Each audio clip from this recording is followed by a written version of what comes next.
How's it going, Mikey? Thank you for joining us today. Thanks for having me. I'm Yeah, doing yeah. good. I'm doing good. I know you're a very, very high-level individual, and it's hard to get a second of your time these days. Nah, you'd be surprised. I'm Yeah. actually quite free. You know, Mikey, you're someone I've known for years, Yeah, since high school actually. since high school. Yeah, Yeah. indeed. And it's been really amazing watching you transition throughout the Thank phases. you. know, we saw you in your convent days. You turned into a Yeah. nerd, was a full colors I was a geek. individual at I'd be the convent. type of person to put my hands up if the teacher forgot about asking for homework and stuff like that. So yeah. Yeah, and then we Yeah. lost you for a couple of years. I know you went to the UK. We lost you for that bit. Yeah. And now you're back here in Zimbabwe making some waves. Trying to. A socialite here, an influencer there, Bit of an everything. economic commenter there, Yeah. a financial analyst in another life. Yeah. Many, Yeah. many lives, Mikey. A lot actually. Yeah. So maybe just to get the ball rolling, Mikey. Okay, cool. Who is Mikey Chindiya? Um Michaelina Chindiya. Mikey Chindiya is what? She's a 26-year-old woman who's just trying to have an impact in Zim or in the world. I mean, at one point, initially when I graduated, I was just about, get a job and just go through the motions with life. And until I even, like when I embarked on my own personal fitness journey, I then realized that I want to leave my mark on this earth, and I don't just want to be someone stuck in a 9-to-5 job. And yes, you can have a family, raise kids and all of that, but I want to leave this earth having made a mark. And that's when I think I kind of found my purpose in fitness. And I'm just a woman trying to push that whole mantra of self-love through the discipline of daily fitness and actually having an impact in other people's lives and maybe perhaps having a legacy along those lines. And I'm a financial advisor and a fitness enthusiast. Okay. So, yeah. That's brilliant. I think maybe let's, given our history, Okay. let's take this back to the beginning. Okay. So you went to convent, our Mhm. sister school, that school across the road. Yeah. And, I'm also a private school kid. I had a private school background, private school education. Yeah. And in your experience, have you felt that going to a private school had any advantages? Or did it change anything for you now entering the workspace or when you're in university as an adult? What were the benefits of that? Or has it taken anything away from you? It definitely did have like its perks and its benefits, even in terms of the application process. When you're in private school, you have more exposure to a lot of these agencies that even assist you. I mean, it's readily available. They make those services available to you. I remember my uni application process was super easy. And even compared to, it gives you that exposure. You have that exposure. And compared to even some relatives or cousins that I've seen in similar situations going from public school and then trying to get into like a university abroad, they struggled a bit in terms of not even knowing how the process works, what's required of them, because maybe perhaps you won't have had that exposure. I'm not trying to be judgmental or anything like that, but it is what it is. And even in terms of once I actually got to university, as an international student, I feel like I settled in really well and pretty quickly. And I was able to just even adapt to the culture of uni life. And I saw that with my friends as well. Didn't struggle with that too much. I went straight up to uni and somehow I talked my way into becoming the treasurer of the Nigerian Society. And you're not even Nigerian. I'm not even Let's start with Nigerian. that. I even then got to a point where I even started a society, a drinking society. It was AA Anonymous. It was an actual registered society at the university. And considering that there are thousands of it was in the UK, a lot of white students there. Someone else could have headed that society, but then I did it. And I think it just helps you put your foot in the door and gives you a good start, even in the employment sector. The companies that I've seen in terms of hiring, where I've been a part of, because even where I'm at in the hiring process, it does give you an advantage as well. When they're now looking at your background and communication skills and things along those lines. So it does give you a bit of an advantage. Yeah. I'll play a little bit of devil's advocate in this part. In my personal experience and what I've noticed being in the workspace is that the scales really even up once you're in a workspace. Okay. And it seems to me that the kids who are from a non-private school background have been able to have more drive, to work harder, to be more disciplined, and elevate up the corporate ladder a lot faster. Yeah. You know, obviously we're not talking about the situation where your dad is best friends with the CEO or anything of the sort. Yeah. But when I was saying, is there anything that maybe it took away?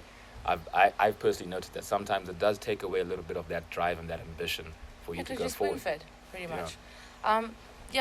What I meant was, in terms of opportunities and doors being opened, obviously it's a lot easier. I think it also depends on the company, and what they're looking for in terms of hiring and the requirements that they want met. But obviously, I mean, it doesn't then change. Like, once you're in there, what obviously your hard work and whatever gets you there. And private school kids do tend to have this attitude of everything comes easy. There are some, I know a lot of private school kids who are really, really hardworking, and put in the work. But there are some who also then have this tendency to feel like everything should just come easily. But I think it's pretty level. Yeah. Yeah. Okay. That's enough of your convent life. Okay. You were educated in the UK, and you were very quick to correct me when I called it Sussex University. Essex, yeah. You were at the two University completely of Essex. different things. Yeah. Very quick to correct me on that. How long were you there? I was there for about 3.5 years, and then I came back. And what were you studying there? I was studying banking and finance. Banking and finance. Yeah. So you found yourself in the correct field, of course. No, actually, what you're currently doing. Yeah, but I switched my degree like 2-3 times in my first year. Like, initially when I started, I was doing accounting and finance, but I pretty much almost like failed accounting in high school. I don't know what saved me and got me a decent grade to get into uni. So I thought, okay, let me just carry on with accounting. And then I think it was halfway into my year, I realized I wasn't going to pass my first year if I carried on with my accounting modules. Then I changed to economics. Same story, and then I quickly changed to banking and finance, because it was accounting and finance, economics and finance, and then I changed to banking and finance. And then somehow I managed to turn it around, and I graduated on the dean's list in the first year. And that's when I realized, okay, I'm finally doing what's right for me. Yeah, because everything else I was failing dismally. Like, I was doing horribly. But banking and finance was it for me. So having been in the UK for 3 years, 3.5 years, and moving back to Zimbabwe. Yeah. I understand a lot of your peers are in different places. Yeah. People in South Africa, they're in the UK, the USA, Canada. How has it been for you acclimatizing back to living in Zimbabwe, whereby your friends aren't around? Yeah. You've been in a first world country with electricity. Not that we don't have electricity, constant electricity. Yeah, the basics. You know, the basics are provided, and now you're coming to Zimbabwe. You're getting into the job market. You're looking for a job. Yeah. You're looking to make your life have a meaning. Yeah. How was that transition for you? How did you take it? It was really hard, hey. Essentially, it was frustrating in the beginning, because when I came back, I kind of wanted to, but I also didn't really want to come back, because at that point, Theresa May was now the PM, and she was about to start on this whole Brexit thing, and they were really trying to tighten things up in terms of even foreigners getting jobs and things like that after uni. So I remember at that point, they then just introduced this new policy whereby once you graduate, you literally have 3 months to find a job, get your visa sorted out, or else if you don't, you go. Then you're out, Yeah. And funny enough, Boris Johnson now turned back to 3 years this year, which is very frustrating. Yeah, Boris with the cool hair. Yes, yeah. He's now literally turned that around, and it's now 3 years for you to find a job and whatever. So at that point, I was really now just stuck in a place where I couldn't get a job, and I had to come back home. And at first, I was very frustrated, because it feels like nothing works here. And it can get quite depressing as well, because the job market isn't as big as it is there. I mean, there at least, I was even like, I could at least spend the day filling out, maybe like applying for like 15 jobs, because you have 15 jobs to apply for every single day. But here, there was absolutely nothing. So even when I came back and I started looking for a job, I was getting so frustrated, even a bit of like, just getting depressed and sad about the whole situation because you feel hopeless. Because they tell you you're going to the UK, you're going to get an international degree. You feel like you have something tangible that has weight, and you're thinking, okay, this is now the beginning of my life as an independent adult, and I'm going to get things moving. Then you come back and it's like it's a brick wall. So I really did struggle with that. And even just then transitioning into, like, what was the question? Yeah, just coming back to Zimbabwe. Yeah. How did you find that? Yeah, it was frustrating, and I had about 2 friends that were outside of the country, and even just from talking to them, it really felt like their life was easy and it was good, because one of them was talking about now she was paying off a car. One was moving out, and in Zim the situation is completely different. People who are still 30 living with their parents, because it's not a conducive environment for that. So it was quite frustrating, but I was fortunate enough to get a job 6 months after I came back. It's not a short wait, though. Well, for me, compared to what I've heard and what I've seen, I'm grateful that it was even like 6 months. And it was even just through networking. I didn't really apply. It was because of I made posts on LinkedIn, and then someone saw them, and then they mentioned that they were hiring, and they thought I'll be good for the position, and then I applied, and then that's when I got to Carrick. Oh, so lovely. It was luck. So you just took us straight into the next topic. Okay, what's the next topic? So you're one of those few lucky people that was able to get a good job with a reputable company straight after coming 6 months after coming back to Zimbabwe. That's pretty short still. In my head, that's very short. And your career as a financial analyst, how has that played a role in platforming you into your new role as a financial analyst or a financial correspondent for various outlets such as the BBC? Actually, you know what? I don't even know how that. Actually, I do. It's really helped. In a sense, working for a reputable company was just it's a good platform to have, like, to springboard off of. I was fortunate enough that Carrick is a company that's really about its brand, and having individuals that work for the company that also align with its values and its brand. It's a company that's it's very out there, and so at least even in conversations it would hold some kind of weight when I'd speak to people about certain things, and it was literally my job. And that landed me, what was it? It was an interview on radio. Yeah, I think it was an interview on radio on Capitalk, because of what I've been putting out. Because obviously, even at our job, we're encouraged to put out content in terms of educating people, or just awareness about what it is that we do and how we can assist you. So we put out a lot of content online on platforms like LinkedIn, and they really encourage you to build a professional brand just outside of the office. And it was actually because of that I ended up with an interview on radio on Capitalk, and this was around 2018. And at that point, I think that's when Mthuli Ncube was about to do his first made a national budget. And there was a lot of buzz around that because it was the first national budget post-Mugabe. So people were excited, like, what are these guys going to do? Everyone wanted to hear.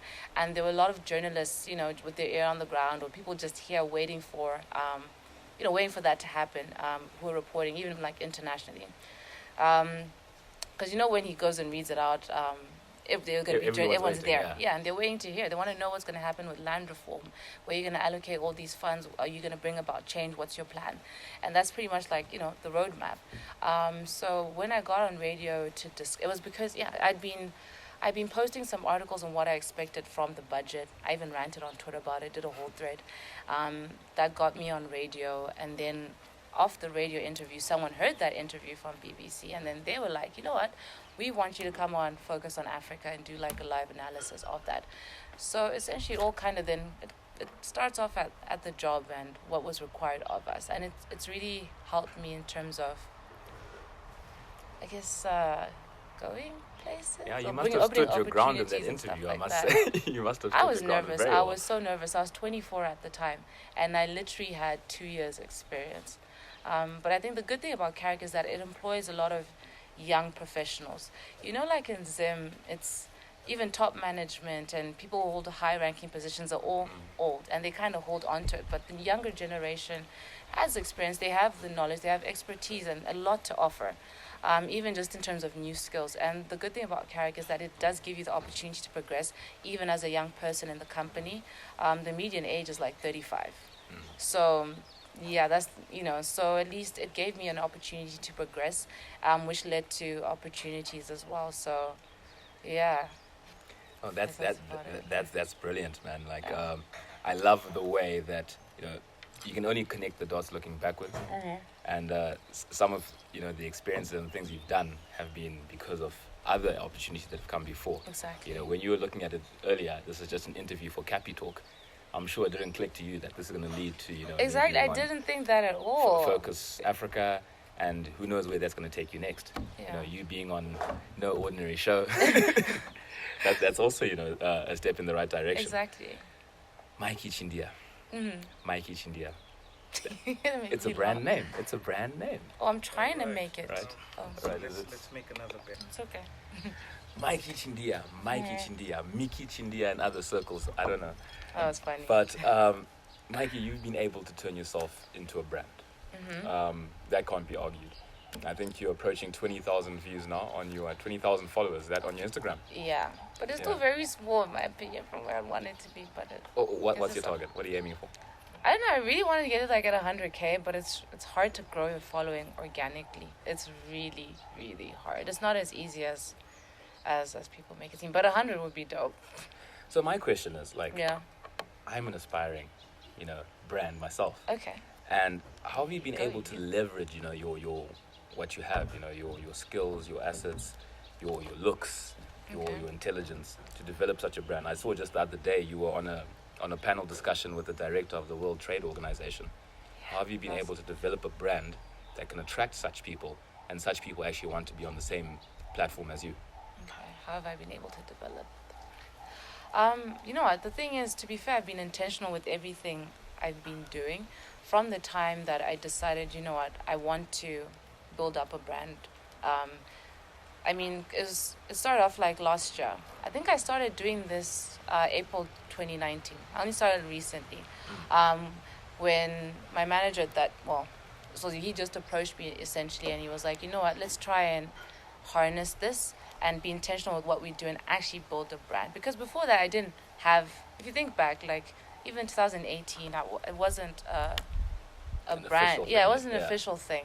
And then I became just intentional in terms of the content that I put out, the message that I put out in terms of my social media posts, and even just with regards to taking up opportunities that have you like out there, even like an interview like this. I started, being intentional in terms of that. And I'm going back to your question in my head. I'm trying to think. No, you're How really did I- taking it that way. So How continue did I where you were harness going. it? I don't know, yeah. And then that's just how it started. It was, and with growing a brand, it's always about a story. You need to Yeah. have a good story. And that's what I wanted to differentiate me from other influencers. I really want to be a person of substance, not like holy or whatever. Yeah. But again, it ties back to me wanting to have impact. And again, I also feel like my purpose in life is to actually help women, find that confidence and that self-love through fitness. And that, I feel like, Jenny, that's my purpose in life. And that's how I'm going to have an impact, by having an impact in other women's lives. And essentially starting a movement where you take control of your life, your health, and your happiness through exercise. Jeez, I get a... Look, I think My that's mind that's goes that's hard. probably the coolest thing about you. Is that, Yeah. Mikey, I don't think you've been fake about anything you've done. You've just showed us different sides of your personality through your Yeah. brand, and that's what I was getting to. Is like, how have you been able to balance it? Because, as I was saying earlier, when you asked who is Mikey, there's There's a lot of- multiple facets Yeah. to you. I know Mikey the nerd. Yeah. I said earlier. We know Mikey the financial analyst. Yeah. We know Mikey the girl who doesn't mind to have a bit of a party sometimes. Alright, We know plenty versions of Yeah. it. But how have you been able to balance those and Yeah. still keep a clean brand? Because there's not much bad stuff about you out there.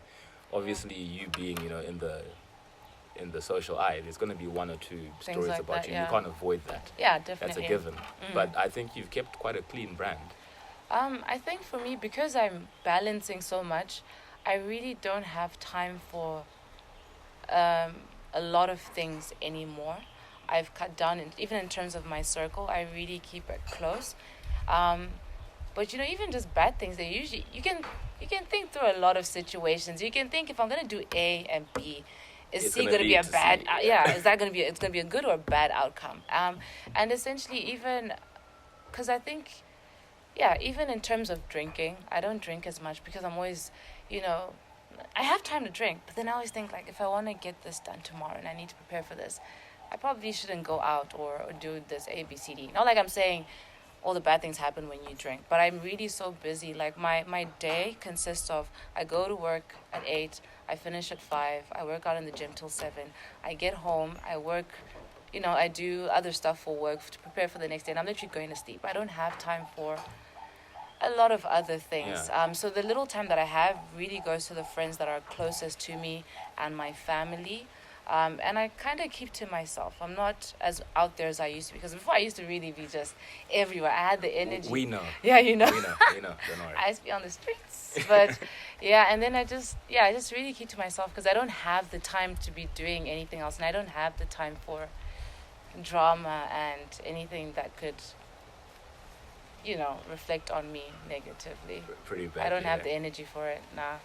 So I'm now, like, I'm giving you this role. I'm sorry. Like, Okay. I see you as, like, Zimbabwe You're really hyping young me up, female man. ambassador. Make my You gotta cheeks hype pop. up your own, man. You gotta hype up your own. You're young like me. I'm young. Yeah. And we gotta hype ourselves up, because True. in a place like this, like where one we else know will. that there's a lot of older people who are in positions of power and influence, no one else is Yeah. gonna give us the platforms That's or true. opportunities or hype us up. Yeah. So we have to be each other's biggest fans, It's true. Um, True. Look, for women in Zimbabwe, and like you were saying, you're almost a role model for young women in Zimbabwe. Where do you feel we are with regards to economic inclusion in the workspace for women, from your perspective? Like, gender parity in offices is like almost non-existent. I don't even. Before you take that, Yeah. let me just. I need to kind of focus this on both of you because All right. your voice is Okay. going to be low. So, Is it gonna blow? It's gonna be low. Oh, You've got such a deep voice, so I was you having really to- do, hey? It's horrible. So I can carry on?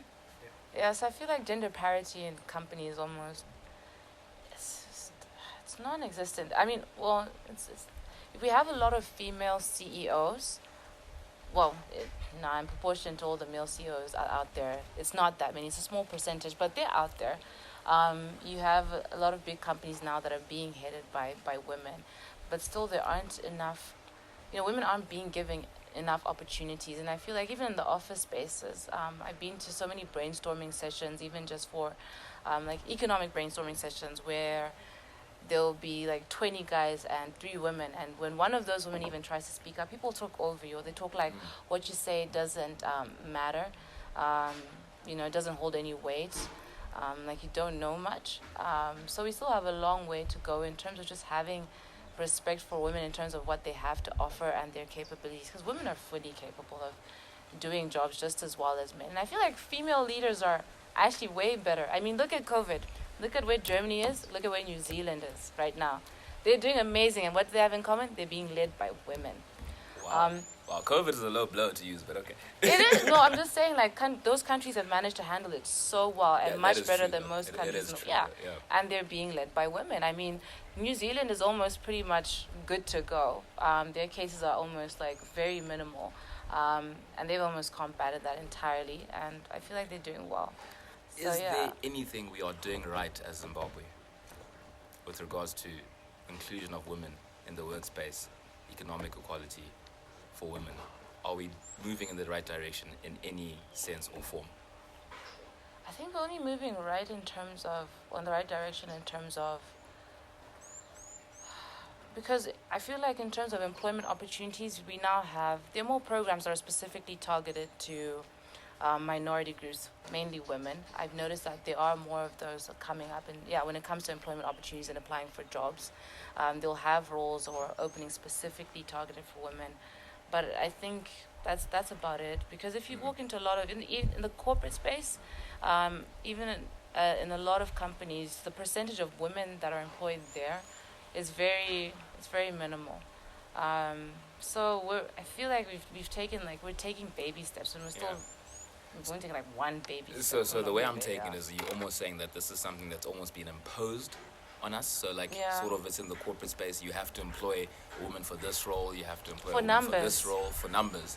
But it's Yeah. not something that we naturally feel No. ourselves that women should be given these positions or these platforms. No, I feel, Yeah. yeah, because, I was even in a situation where men were having a discussion about, were hiring a certain person, and someone mentioned that, they were just as qualified, but then someone even suggested she should be better as a receptionist or a PA, because women are they make good PAs because they're organized and stuff like that. And I was thinking, what's so bad about her getting into a management position? Yeah, and stuff because she's like organized. Yeah. So she should She be a could, manager. yeah, she'd be a manager. She could really just get the office going. But,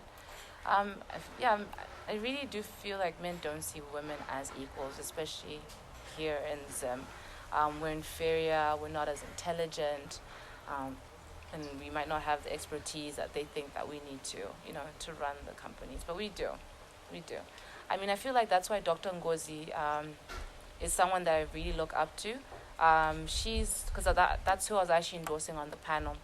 She's the former Minister of Finance of Nigeria, Okay. and she was formerly the World Bank MD. And she's doing amazing. I mean, she was an MD at the World Bank, managed a portfolio of $80 billion, Wow. and she's a woman, and she did great.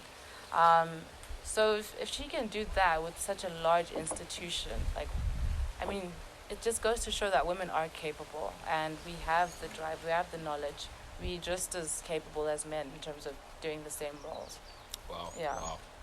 Wow. I'm going to touch on something that was maybe a little bit personal for you, a Okay. little bit touchy for you at some point. Okay.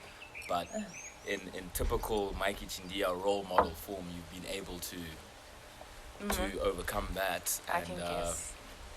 So I saw a post on your Instagram. Yeah. I think you posted this maybe about a year ago. Yeah. And it was 2 pictures of you. Yeah. One of you a little bit bigger, Yeah. one of you a lot smaller. Yeah. And now we see you are a fitness model. Yeah. All right. So Mikey, please tell Trying us to about be a your fitness journey with model. weight Okay. and what that meant for you. Okay. Now I'm not as uncomfortable about talking about it. Before I really was. So essentially, for me, I lost about 20 kilos, 23 kilos, right? I got big in uni, eh? Yeah. You didn't post at that time, eh? No, I didn't. I mean, I look at all the pictures I posted, like Cube and Co. It would even be my face, but you could even see in my face that things went well. So for me, growing up, I mean, I was very athletic. I was the swimming captain. I was captain of the national gymnastics team. I played hockey. So I was very athletic. And then I went to university, and I was now finally on my own. I was independent. And that was the first time I could go, you don't even ask for your parents' permission. You can go Yeah. out, you can do whatever. There's no structure. And even with sport, in high school they say it's mandatory that you do 2 sports and 1 cultural activity. You know how Saints is and convent is. So I got to a situation where there was no structure, no one to tell me what to do. And I enjoyed uni. I mean, uni were the best times of my life, were the best years of my life. But So far. I mean, they were great. They were actually better than high school for me. I really enjoyed my uni experience. So obviously, the lifestyle changes in terms of the food there as well.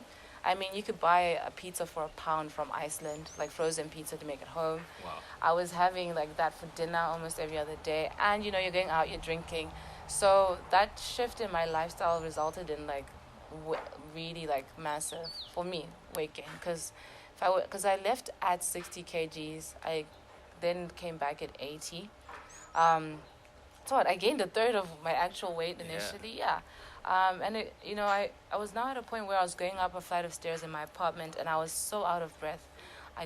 One flight, and I still had to go up another, and I was so tired, and I thought to myself, surely this can't be me. This is not the person that I came as, considering all the sports I did and things I did before. I felt like a shadow of myself, I didn't recognize myself.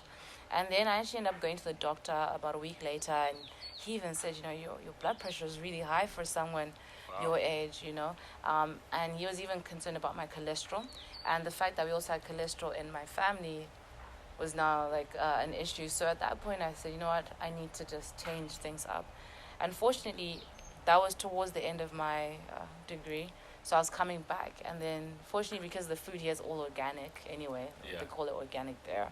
Some of the good things about Zimbabwe. Yeah, I then just started, I embarked on my weight loss journey here, and I started a Carrick as well. So literally my gym was now Pro Fitness. Yes, just across the road from the Yeah, office. so that's where I started my weight loss journey at Pro Fitness. So it made it also convenient. So now I was just going work, gym, and I think it was mainly over a year and a half. I then lost that weight, and then it was only last year that I decided, you know what, let me share my journey and see if it might help other people as well. Yeah, because you didn't just lose the weight. You went No. over and above and turned into a fitness six-pack wielding model. It happens when I didn't want to get super toned, but I fell in love with the lifestyle so much that if you don't focus on the goals and you just enjoy going every single day and you just do it, you look like 6 months down the line like, oh snap, That happened. that happened. That actually happened. Yeah, and I think that's essentially how it happened, because I didn't want to train to compete or anything like that. Nah, I just enjoyed working out. So, yeah. Well, that's fascinating, man. And Yeah. around this topic, around the same issue. Look, Okay. Mikey, no word of a lie. You're a very beautiful young lady, Thank you. and being someone who's come from that situation. Mm-hmm. How do you really feel about this? This whole chubby, beautiful, pretty, ugly, handsome, tall, short situation. How do you feel about this whole this discrimination of people based on appearance? What's your thought on that? Being someone who's been on either side of the scale. Yeah, I think it's very unfair. It's very unnecessary.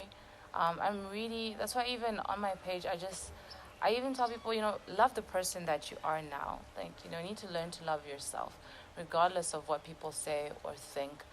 Because we shouldn't discriminate people, no matter what their appearance looks like, because you don't know what they're going through. It's like even that situation with Chadwick, everyone's making fun of him for being so skinny. Little do you know that he's fighting. You don't know what's happening. Yeah, you don't know the battles that people are fighting. You really don't know. So at the end of the day, people will always discriminate. Yeah. I feel like it's the dumbest thing ever. It's very unnecessary, but you just need to love yourself as you are. True. I've got the same problem with that statement, tall, dark, and handsome, because I'm not tall and I'm not dark. Let's I was going to bring up the yellow, but that's another thing as well, saying, okay. So yeah, I've also got an issue with that, tall, dark, and handsome dudes. Wait, yep. Just a minute. Oh. Okay, go. So it's 2020. Okay. 2 years on from your Yeah. first interview with BBC. And obviously at that time you were telling me there was so much excitement because it was the first post-Mugabe budget announcement. And everyone was super, optimistic about what's going to happen, what's going to be said, where we're moving from here. Yeah. And you were full of expectations at the time. many. You've done your ranting. But, what do you feel has changed with regards to from the expectations you had at that time Yeah. and where we are now? Not much. Where are you with regards to that? I feel it's sad because, they say that we're the youth, we're meant to bring about change. Because I used to be so invested in what was happening in this country. Even if I wasn't in a position to make the change, or let's say in terms of policy making or anything like that, I was just so invested in sitting down and saying, okay, so this is the problem in Zim. What's the best way that we can, even if no one was going to hear, I'll just constantly be sitting down and thinking, okay, what's the best solution towards even the electricity issue, or, how we should, rather than, how we'll clear our debts for electricity and dollarize the economy so we can pay off our debts and get more loans from I'd be thinking about so many different things and scenarios of how things could just change, and I'd be getting on so many platforms to just try and talk about my opinion in terms of how change could be brought about. And especially with what's been happening in the country, it's kind of just wears you down, and you end up feeling like, what's the point? What change is going to make? And I know a lot of people say, you shouldn't give up hope or whatever. I have, I always have hope for the future, but I then just decided to take a step back, because also emotionally it's so taxing. You actually have BP over a lot of the things something that you have no influence control over. of. Yeah, it was even like last year when the statutory instrument got introduced, and it just overnight the rate went from 1:1 to 1:10. I had stress, and I was thinking, okay, but what does this mean for this and that and that, and then What does it mean for my pocket? yeah, Yeah. even with my clients, I had a lot of stress. So yeah, and then I just decided to take a step back, and not be too overly invested in what's happening. So when the news come, like I take it in, Yeah. but I'm not as invested as I used to be because I feel like things haven't improved in any way. I was really optimistic. I really thought change was going to come about because I genuinely feel like it's so easy to turn things around in Zim. It really is. It's not even that hard. There's no like magic to it. I'm going to put you on the spot, Yeah. and I want you to say to the camera, What? Mikey, as we conclude today, Yeah. Which one? what's the way forward? How can we get to the country that you and me both want to see? You're going to be one of our future leaders in this country. There's no two ways about What that. if I leave? I don't think it's in you. I don't think it's in you. I like home. But Yeah. literally, from the bottom of your heart, what do you think we need to do to reach the promised land, so to speak? It's kind of similar to what we're talking about me, but we need to improve our brand as a country. Because essentially, I feel like the problem is in Zim is we need capital, right? And that capital is not going to come from what we're doing here. I mean, we're a country that pretty much imports. We're a net importer, right? Then we export. So we don't manufacture anything that we can make money out of, make money from. So we need to get that foreign direct investment into the country, that FDI. And that FDI essentially ties back down to our brand to the world, because we're not going to get FDI if countries think, if I invest in Zim, its brand is so bad. You know how you're saying some people have really tarnished reputations. Our reputation and trust in the international community is like non-existent. So no one's going to come and invest in a country that's not trustworthy. Like I said about the statutory instrument, the rate of money, the money rate literally went from 1:1 to 1:10, like 24 hours with no announcement, and people lost so much value in terms of what they were holding in savings, just like that overnight. Who's going to come and invest in a country like that? No investor would want that. No one would want to come to a country that has power cuts or the most expensive data or so much corruption. So we really need to get our act together all round in order to just improve that, or else no one's going to come and invest in our country, which is essentially what we need. We need that FDI. So we need to improve our brand. And I think we're only going to be able to do that through consistency, because consistency builds trust. Yeah. Amen. Yeah, that's it. Amen to that.